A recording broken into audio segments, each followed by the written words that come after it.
तो next question आपका है क्वेश्चन नंबर 3, ठीक है। क्वेश्चन नंबर 3 ये कह रहा है if sine A equal to 3/4 calculate cos A and tan A, ठीक है। तो मैंने यहाँ पे क्वेश्चन लिख दिया है if sine A equal to 3/4 calculate cos A and tan A. एक राइट एंगल सबसे पहले हम ड्रॉ कर लेंगे ABC के, ठीक है, और राइट एंगल कहाँ पर डालेंगे, B पे डाल लेंगे। अब आपको दिया हुआ साइन ए, तो आप जानते हो कि साइन ए क्या होता है, ये होता है आपका P/H, ठीक है, ये होता है आपका P/H। तो ये जो हो गया इस एंगल ए के सामने ये हो गया आपका परपेंडिकुलर, तो ये हो गया 3, और इस बी के सामने क्या हो गया हाइपोटेनस, तो ये हो गया आपका 4, ठीक है। तो एक राइट एंगल में हमें दो साइड मिल गया, BC मिल गया और AC मिल गया।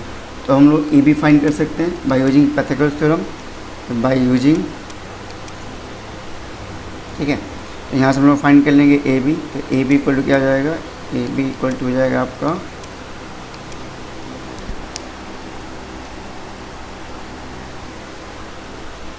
AB इक्वल टू हो जाएगा 4 का स्क्वायर माइनस 3 का स्क्वायर, ठीक है। तो ये आपका हो जाएगा 16 माइनस 9, इट विल बिकम √7, ठीक है। तो आपका AB कितना निकल गया, √7। तो मैं लिख देता हूँ यहाँ पे √7, ठीक है। अब हमको क्या फाइंड करना है, कॉस ए। तो cos A equal to, cos A क्या होता है, B/H, ठीक है, B/H। तो बेस, तो कॉस ए हमने आपको बताया था इससे पहले वाले वीडियो में, जिस एंगल की बात करेंगे उसके ठीक अपोजिट वो साइड क्या होगा, परपेंडिकुलर होगा। तो अब यहाँ पे देखो कॉस ए, ठीक है, इस एंगल के सामने ये क्या कहलाएगा, परपेंडिकुलर, ये बेस और ये हाइपोटेनस, ठीक है। तो बेस कितना हो गया आपका √7 और h कितना हो गया आपका 4, तो ये हो गया √7/4, ठीक है। इससे हमको निकालना tan A। तो tan A क्या होता है आपका, tan A होता है P/B, तो P कितना आपका tan A, ठीक इसी तरह tan A के सामने ये साइड होगा परपेंडिकुलर, ये बेस और ये हाइपोटेनस। तो P आपका हो गया 3 और B कितना हो गया √7, तो यही आपका हो गया आंसर, ठीक है। नेक्स्ट क्वेश्चन आपका है 4 नंबर, ठीक है। दिया हुआ है given 15 cot A equal to 8 find sine A and sec A, ठीक है। तो पहले क्वेश्चन लिख लेता हूँ, question number 4, 15 cot A equal to 8, ठीक है। तो हमें यहाँ से क्या निकालेंगे, इसका रेशियो निकालना है। तो cot A इक्वल टू क्या जाएगा 8/15, ठीक है। और हम क्या करेंगे, इसको सॉल्व करने के लिए हमें बाकी जो रेशियो है उसको फाइंड करने के लिए हम क्या करेंगे, एक राइट एंगल ड्रॉ कर लेंगे। तो सबसे पहले हम क्या करेंगे, राइट एंगल ड्रॉ कर लेते हैं, ठीक है। अब इसका नाम दे देते हैं, ठीक है। तो A, B और C। और हमें दिया हुआ cot A, ठीक है। तो cot A क्या होता है आपका B/P होता है, ठीक है। इसका रेशियो क्या होता है B/P। तो आपको हम पहले बता चुके हैं कि इस एंगल के सामने cot A, इस एंगल के सामने ये क्या कहलाएगा, परपेंडिकुलर, ये बेस और 90, अब यहाँ पर हम 90 लेते हैं, ठीक है। इस 90 के सामने ये हाइपोटेनस, ठीक है। तो इसका वैल्यू लिख लेते हैं। तो आपका ये हो गया B कितना आपका 8, तो यहाँ हम लोग लिख लेंगे 8, रेशियो में तो 8K, और ये हो जाएगा P, तो ये जाएगा 15K, ठीक है।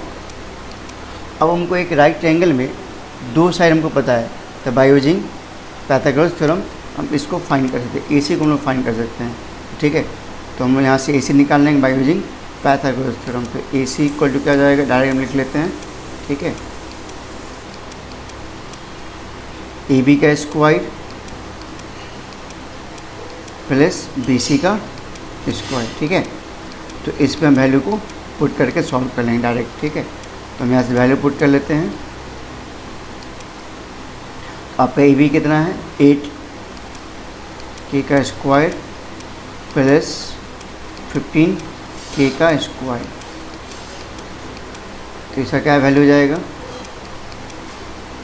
ये जाएगा 64 के स्क्वायर प्लस 225 के स्क्वायर, ठीक है।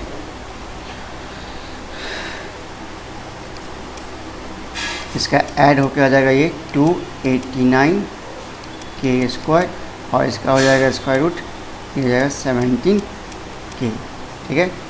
तो आपका इसका रेशियो कितना आ गया 17 के। अब यहाँ पर लिख देते हैं 17 के, क्योंकि ये रेशियो में है इसलिए उस रेशियो को हम के मान लेंगे, ठीक है। अब एक राइट ट्रायंगल के अंदर हमें तीनों साइड मिलेगा, ठीक है। अब हमें क्या फाइंड करना है, साइन ए, ठीक है। तो साइन ए फाइंड करने के लिए हम क्या करेंगे, साइन ए, तो साइन ए क्या होता है P/H होता है, ठीक है।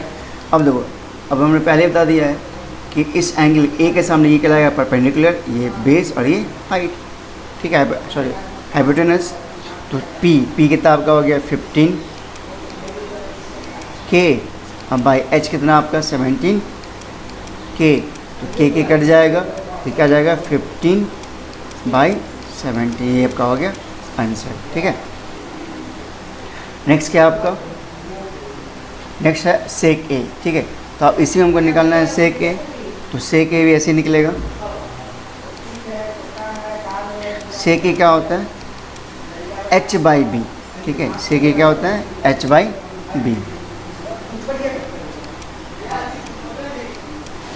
अब H आपको कितना है 17 और B कितना आपका 15, ठीक है, सॉरी 8, तो 17/8, 17 के बाई 8 के, तो के कट जाएगा, तो क्या जाएगा 17/8, ठीक है। ये आपका हो गया आंसर। चलिए नेक्स्ट क्वेश्चन का 5 नंबर है, यहाँ पे दिया होगा sec theta equal to 13/12 find all other trigonometric ratios, ठीक है। तो मैं यहाँ पे पहले क्वेश्चन लिख देता हूँ, सेक थीटा इक्वल टू 13/12, बाकी आपको रेशियो फाइंड करना है, ठीक है। तो बाकी रेशियो फाइंड करने के लिए सबसे पहले हम एक राइट एंगल ड्रॉ कर लेते हैं।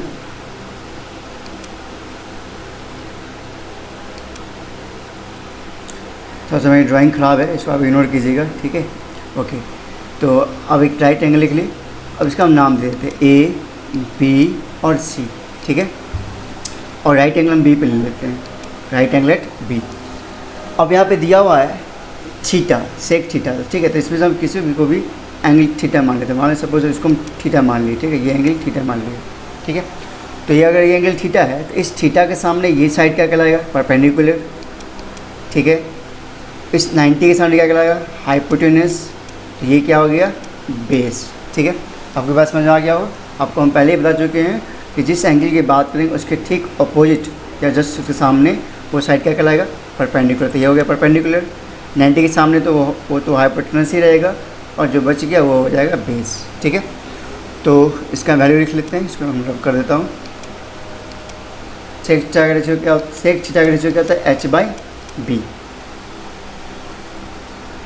तो आपका 90 के सामने ये हो गया आपका हाइपोटेनस, तो 13, इसको रेशियो है तो रेशियो के मान लेते हैं, और बेस आपका है 12, इसको मान लेंगे 12 के, ठीक है। अब एक राइट ट्रायंगल के अंदर हमें दो साइड पता है, AC पता है और BC पता है, तो बाय यूजिंग पाइथागोरस थ्योरम हम इसका भी साइड फाइंड कर सकते हैं।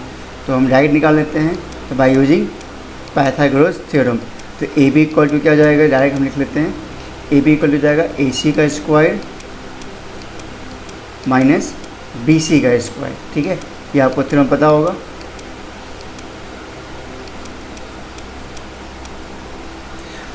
AC, तो AC का मान कितना है 13, तो 13 के का स्क्वायर माइनस 12 के का स्क्वायर, ठीक है। अब दोनों का स्क्वायर हम लिख देंगे, 13 का स्क्वायर होता है 169 के स्क्वायर माइनस 144 के स्क्वायर, ठीक है। इसका घट के कितना जाएगा, ये आ जाएगा 25 के स्क्वायर, और इसका रेशियो हो जाएगा 5 के, ठीक है। तो अब हमें एक राइट एंगल में तीनों साइड मिल गए, ठीक है, इसका आ जाएगा 5 के। अब मुझे जो भी रेशियो कह रहा है अब रेशियो को हम निकाल सकते हैं, ठीक है। तो रेशियो को निकालना, सपोज हमें रेशियो निकालना साइन थीटा, ठीक है। तो अगर साइन थीटा निकालना है तो साइन थीटा, तो इस थीटा के सामने क्या है परपेंडिकुलर, ये बेस और ये हाइपोटेनस। पी बाई एच होता है उसका रेशियो, पी बाई एच। तो पी आपका कितना है 5 और एच कितना आपका 30। ये आपका ये रेशियो हो गया, के कट जाएगा, ठीक है। कॉस थीटा, तो कॉस थीटा क्या होता है बी बाई एच, बी आपका कितना है 12 और एच आपका कितना है 30, ठीक है।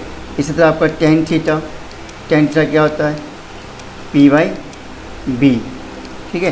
तो पी आपका हो गया 5 और बी आपका हो गया 12। इसी तरह आपका कॉसेक थीटा, ओके।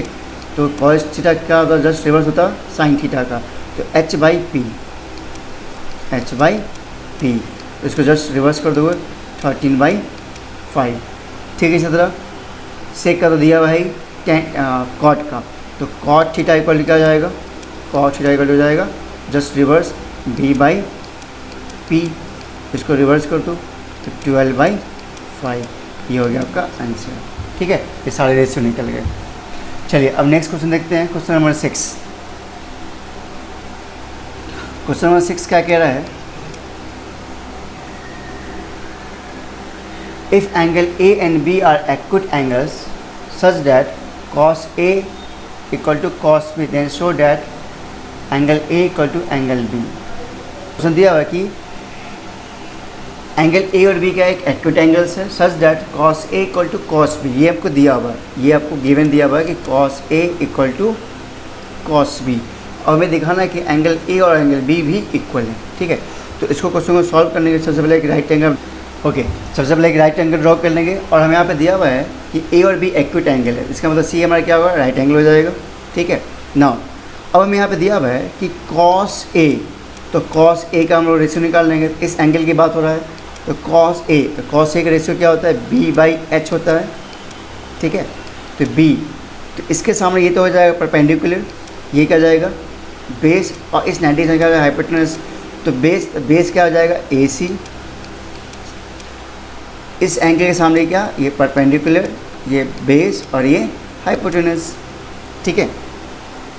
तो बेस कितना हो जाएगा AC और H कितना हो जाएगा AB, ठीक है। नाउ नेक्स्ट क्या आप क्या दिया cos B, इसका हम रेशियो निकालेंगे अब। तो पहले इसको मैं रब कर देता हूँ। अब इस एंगल के सामने, तो इस एंगल के सामने ये क्या कहलाएगा परपेंडिकुलर, ये बेस और ये हाइपोटेनस। आपको मैंने पहले बता चुके हैं कि P और B चेंज होता है और ये डिपेंड करता है किसके ऊपर, एंगल के ऊपर। जिस एंगल की बात करेंगे उसके ठीक अपोजिट वो साइड क्या कहलाएगा परपेंडिकुलर, ठीक है। तो cos B, तो cos B का रेशियो B बाई एच होता है, ठीक है। तो इसका बेस कितना हो जाएगा BC और बाई एच कितना हो जाएगा AB। अब हमें क्वेश्चन दिया हुआ है कि ये दोनों आपस में क्या है इक्वल हैं, ठीक है। तो अकॉर्डिंग टू क्वेश्चंस इसको हम क्या करेंगे इक्वल कर लेंगे।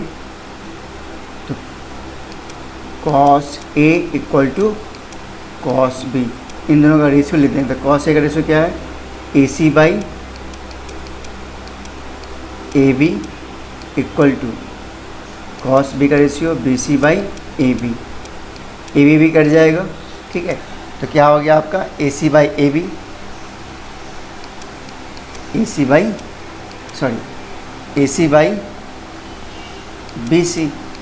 तो आप जानते हो किसी भी एक राइट एंगल के अंदर अगर दो साइड इक्वल हो, ठीक है, तो उसके अपोजिट एंगल भी क्या होता है इक्वल होता है। तो AC के अपोजिट का AC के अपोजिट एंगल क्या हो जाएगा B, ठीक है, और BC के अपोजिट एंगल हो जाएगा A। तो एंगल A और B, एंगल B और BC के अपोजिट एंगल A, तो एंगल B और एंगल A आपस में इक्वल, ठीक है। तो चलिए अब नेक्स्ट क्वेश्चन चलते हैं।